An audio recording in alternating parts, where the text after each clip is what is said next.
Hello everyone, you are watching reviving India and this is the fifth tutorial of data science. So आज हम देखेंगे pandas dealing with CSV files. So मैं बता दूं, CSV files जो होती है वो हमारी कॉमा सेपरेटेड फाइल्स होती हैं। सो आज हम देखने वाले, जैसा कि हमें पता है कि पांडास हमारा बेसिकली डेटा फ्रेम्स है, तो किस तरीके से हम एक CSV कॉमा सेपरेटेड फाइल को किस तरीके से डेटा फ्रेम में रीड करेंगे और किस तरीके से डेटा फ्रेम में हम राइट करेंगे। तो बेसिकली है कि यहाँ पर हम देखेंगे किस तरीके से CSV फाइल्स है, तो हम डेटा फ्रेम में रीड करेंगे और जैसे ही डेटा फ्रेम में रीड हो जाएगा इसे बैक टू CSV किस तरीके से हम कन्वर्ट करेंगे। So basically reading from CSV file and then back from data frame to CSV files. So let's see. तो सबसे पहला हम देखेंगे reading CSV files. So basically यहाँ पर जो हमारा फंक्शन यूज होने वाला है that is read underscore CSV. So basically ये पांडास का बिल्ट इन मेथड है।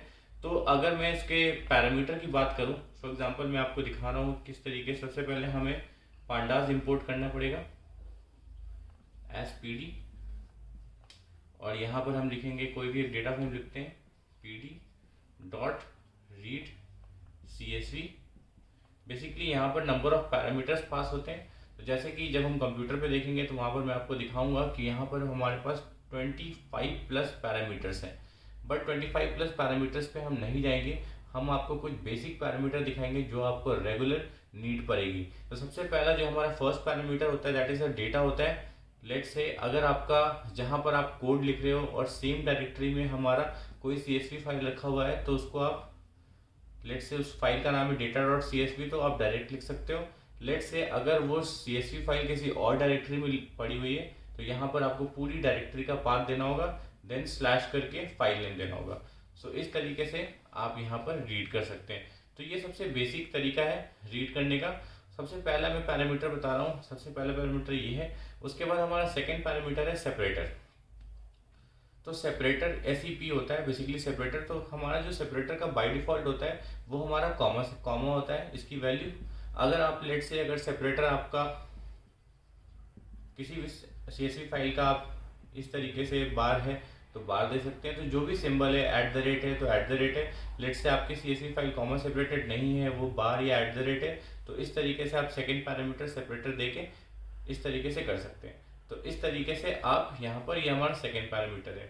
नाउ हम चलते हैं थर्ड पैरामीटर की तरफ, जहाँ पर हम लेट से बात करते हैं कॉलम्स की। सो मान लेते हैं कि आपका जो भी CSV फाइल है उसके अंदर आपके पास कॉलम्स हैं, बट वो कॉलम्स बाय डिफॉल्ट आपको नहीं यूज़ करने, आपको कुछ ऐसे कॉलम्स यूज़ करने जो आप खुद यूज़ करना चाहते हो। तो उसके लिए आपको क्या करना होगा, आप x = लिस्ट लेंगे। लिस्ट लेने में आप यहाँ पर कॉलम्स पास कर देंगे। लेट से मैं कॉलम पास कर रहा हूँ A, B।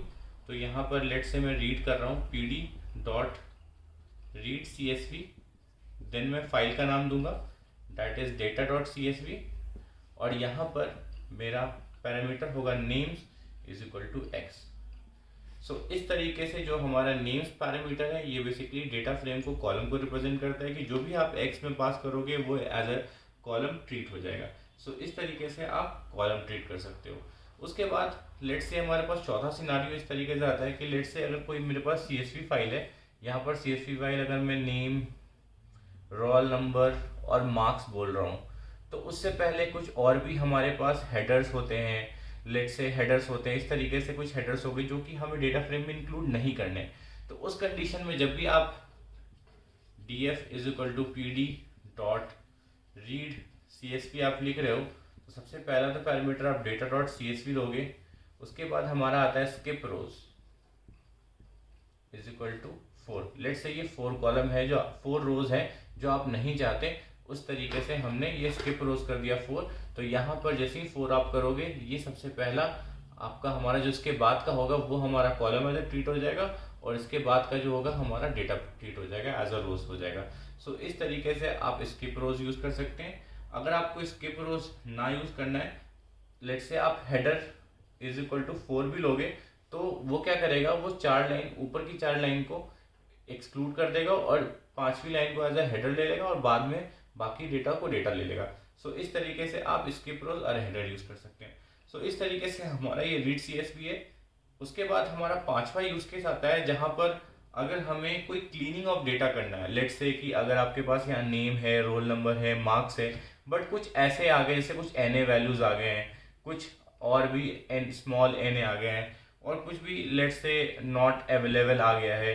तो इस तरीके से कुछ ऐसे हमारे वैल्यूज आ जाते हैं किसी भी कॉलम में जो जो कि एग्जैक्ट नल वैल्यूज कह सकते हो आप। तो इनकी क्लीनिंग कैसे करेंगे, लेट्स सी।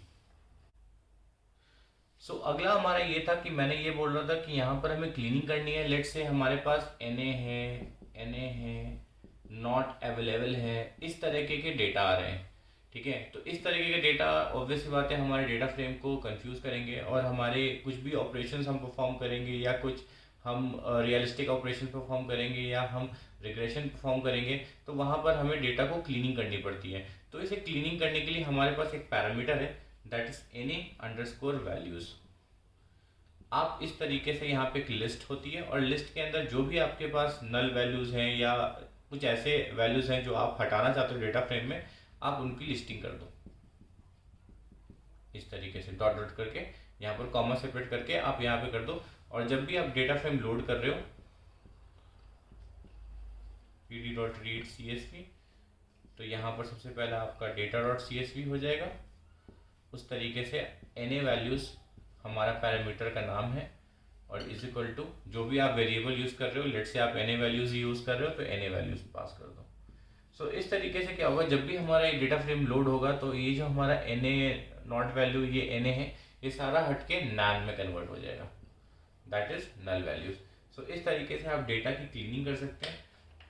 सो ये जो क्लीनिंग है ये बेसिकली जब हम इस तरीके से NA वैल्यूज पास करते हैं और वेरिएबल का नाम लिखते हैं जहाँ पर लिस्ट होता है, ये बेसिकली पूरे के पूरे डेटा फ्रेम में यूज हो जाता है।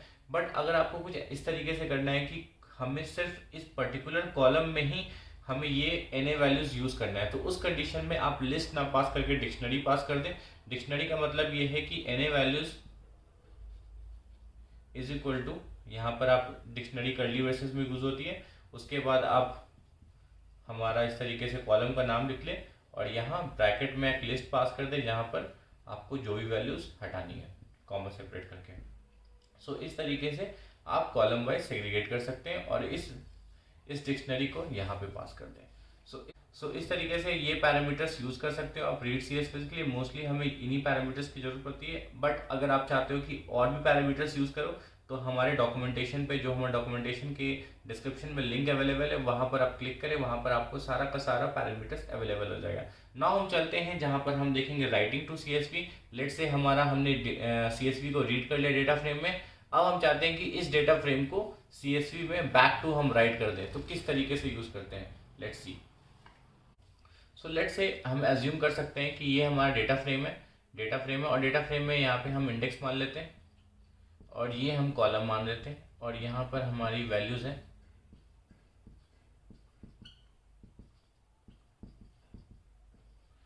सो अब क्या करना है, इस डेटा फ्रेम को हमें बैक टू CSV में कन्वर्ट करना है। तो जैसे आप CSV में कन्वर्ट करने होगा तो यहाँ पर एक फंक्शन है दैट इज टू CSV। जैसे आपने रीड CSV देखा, यहाँ पर टू CSV अवेलेबल है डेटा फ्रेम का, तो आपको कुछ नहीं करना, यहाँ पर लिखना है df.to_CSV, ब्रैकेट में आपके CSV का फाइल लिखना है। लेट्स से मैं यहाँ पे लिखता हूँ x.csv। तो ये जो डेटा फ्रेम है आपके लोकल डायरेक्टरी में जहाँ पर आप प्रोग्राम परफॉर्म कर रहे हो, वहीं पर जाके x.csv में ये पूरा का पूरा file as it is save हो जाएगा।